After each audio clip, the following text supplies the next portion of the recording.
বাবা যখন বারবার, আজকে রোববার সানডে, বাবা বলল চলো আজকে চুল কাটা যাক।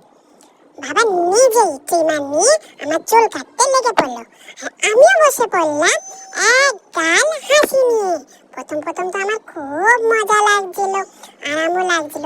তারপর যখন চুলগুলো ধীরে ধীরে চলে যেতে লাগলো, আমিও একটু কান্নাকাটি শুরু করে দিলাম। আরে তোর অতক্ষণ কি বসে থাকতে ভাল